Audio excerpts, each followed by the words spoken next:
సందీప్ చాలా ఎమోషనల్గా మాట్లాడాడు. సందీప్ తర్వాత మాట్లాడాలంటే చాలా స్పీచ్ బోల్డ్ మాట్లాడాడు. కానీ సినిమా తను కలర్ ఫోటో తర్వాత ఇంత జర్నీ ఉంది కాబట్టి మాట్లాడాడు. ఫస్ట్ నా దగ్గరికి సందీప్ని ఒక 5 years బ్యాక్ ఎస్కేని తీసుకొచ్చి డార్లింగ్ తిని చాలా మంచి టాలెంటెడ్, చాయ్ బిస్కెట్లో చేస్తాడు సందీప్ అని చెప్పి అప్పుడు ఒక కథ చెప్పాడనమాట. అప్పటి నుంచి యాక్చువల్గా ఎస్కేఎన్తో ట్రావెల్ అవుతూనే ఉన్నాడు. ఎస్కేఎన్ కూడా చాలా బాగా చూసుకున్నాడు దాన్ని. దాని తర్వాత వేరే సినిమాలు చేద్దామని అనుకున్నాం. మళ్ళీ ఈ సినిమా కథ చెప్పాడు. చెప్పిన తర్వాత అంటే ఒక కథ కోసం, ఒక క్యారెక్టర్ కోసం కథలు పుడతాయి.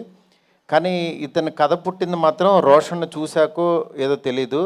బిగినింగ్ నుంచి రోషన్తో చేయాలి, రోషన్నే నాకు కనిపిస్తున్నాడని చెప్పేవాడు. నిజంగా తను కథ ఈ రూపం తీసుకుని ఇక్కడ దాకా తీసుకొచ్చాడు.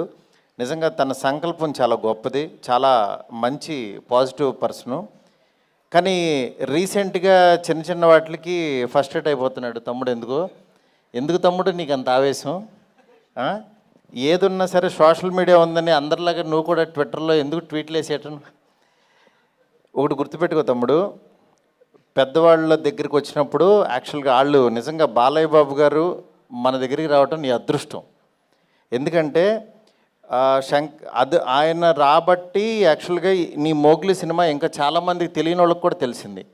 లేకపోతే మన సినిమాకి కొంతమంది వరకు తెలిసేది, అంటే దాంతోపాటు వస్తుంది అని.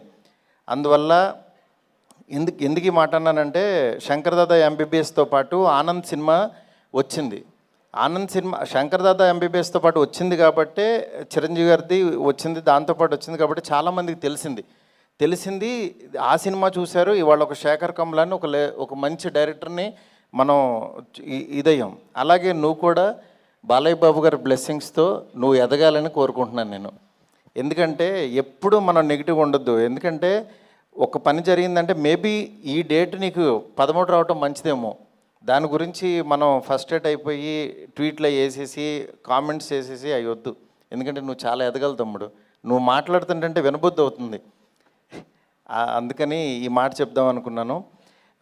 ఎనీవే, మా పీపుల్స్ మీడియా సంస్థలో అన్ని రకాల సినిమాలు, అంటే ఒక పక్క నుంచి నాతో ఎంత పెద్ద సినిమా చేస్తున్నారో తెలుసు. అలాగే ఇలాగ మోగ్లీ ఇలాంటి మంచి సినిమాలు కూడా తీస్తున్నారు పక్క నుంచి.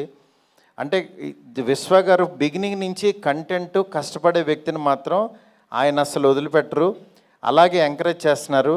మీలో కూడా మంచి టాలెంట్ ఉంటే విశ్వ గారిని మీట్ అవ్వచ్చు. ఎందుకంటే ఆయనకు అసలు అవసరమే లేదు సినిమాలు తీయాల్సిన అవసరం. కానీ నిజంగా ఇండస్ట్రీకి ఏదో రుణపడి ఉన్నట్టే ఆయన వచ్చి ఇక్కడ ఒకటి ఆడినా ఒకటి ఆడకపోయినా సరే కంటిన్యూగా ఈ ఇండస్ట్రీని ఎంత పోషిస్తున్నారో నాకు తెలుసు లిటరల్గా. నిజంగా అలాంటి వ్యక్తిని మనం దూరం చేసుకోకూడదు. ఈ సినిమా ద్వారా ఇంకా పెద్ద సక్సెస్ ఇచ్చి పీపుల్స్ మీడియా సంస్థలో ప్రతి సంవత్సరం ఇలాంటి మోగ్లీలు ఎన్నో రావాలని చెప్పి మనస్ఫూర్తి కోరుకుంటున్నాను. సుమా గారు రాలేదు, మమ్మల్ని యాక్చువల్గా ఆవిడే పుష్ చేశారు నిన్న రమ్మని. కానీ ఇందాక రోషన్ అడిగితే చెప్తున్నారు, మదర్ ఇంకో 2 సినిమాల వరకు రారన్నారని. రాకపోయినా నీ వెనకాల ఉన్న శక్తి ఆవిడే తమ్ముడు. నెక్స్ట్ ఈ సినిమాలో స్ట్రెంగ్త్, ఈ సినిమా ఎందుకు సక్సెస్ అవుతుంది అనుకునే దీంట్లో బండి సరోజ్ గారిని ఎంచుకోవటం. సార్ మీ one of the fan sir. నేను మీ డైలాగ్స్కి నేను ఆ మాంగళ్య బలం మొదలు పెడితే అలా కారులో కూర్చొని చూస్తానే ఆఫీస్కి వచ్చేసాను సార్. అంటే నిజంగా ఎంత ప్యాషన్ అంటే, నేను ఈ రోజుల్లో తీసినప్పుడు అలాగే ఇరుచుకు పడిపోయేవాడిని, రాసేసేవాడిని. అట్లా యాక్చువల్గా సరోజ్ గారిని చూస్తే చాలా గొప్పగా అనిపించింది. సార్ మేము కూడా ఒక మంచి క్యారెక్టర్ రాసుకుంటాం సార్, చేయాలి సార్ మీరు. ఎనీవే, ఇక్కడికి ఈ టీంని బ్లెస్ చేయడానికి వచ్చిన రాణా గారికి నిజంగా ప్రతి చిన్న సినిమా ఏదన్నా క్వాలిటీ బాగుందంటే మా వెనకాల రాణా గారు ఉన్నారంటున్నారు. రాణా గారికి చెప్పాను సార్ బాగుందంటున్నారు. అలాగే రాణా గారు, సురేష్ బాబు గారు మంచి కంటెంట్ ఉన్న సినిమాల్ని థియేటర్కి తీసుకొచ్చి రిలీజ్ చేస్తున్నారు. ఆ సినిమా గురించి గట్టిగా లౌడ్గా చెప్తున్నారు. రాణా గారికి చాలా చాలా థ్యాంక్స్ సార్.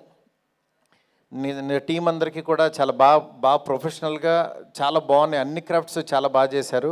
ఈ సినిమా బాగా ఆడాలని మనస్ఫూర్తి కోరుకుంటున్నాను. All the best to entire team. Thank you so much. Thank you sir, thank you so much Maruti garu. And ఇప్పుడు మన మోగ్లీ